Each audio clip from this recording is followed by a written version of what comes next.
When you see something on film that says there may be a defensive line that has a skill that the linebackers, what things you're going to be fighting against have dropped off at all this season? Things are different at all? Their scheme remains basically the same as it has been the last several years. I think they have some youth coming in too, but there's what makes them so good on defense is the complexity of their defense. They do a great job of knowing how to blitz you, how to attack you, and only bringing 4, but giving the illusion that they could bring any one of 7 guys, and so that creates some issues and protections, and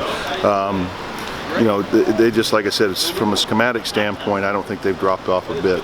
And previous week, the watchword was how Herbert hadn't been blitzed a whole lot. You have to prepare for that stuff. But last week, it seemed like Pendergast and USC just threw a ton of guys at you. What'd you learn from your guys after going through a test like that? We just have to prepare better as a group. I take that on myself, and the guys I think owned it and accepted it as well. I've got to do a better job in practice of getting them. Not so much the looks, but the tempo that they're going to see it at.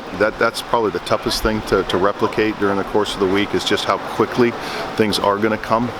You're working against a scout team, and they'll try to give you the best look that they can, but it's never going to totally replicate game speed. So we just have to continue to rep, and do it as quick a tempo as possible.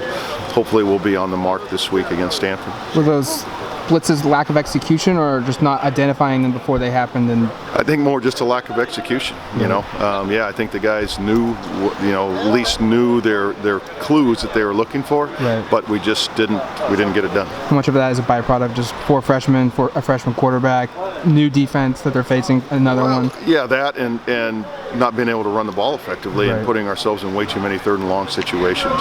Does this just feel like an odd? It's not your typical Stanford-Oregon game. Usually the Pac-12 North runs through this matchup. Does it just feel odd on a certain level? A little different, yeah. I mean, a little different, but I think this game has grown into a rivalry.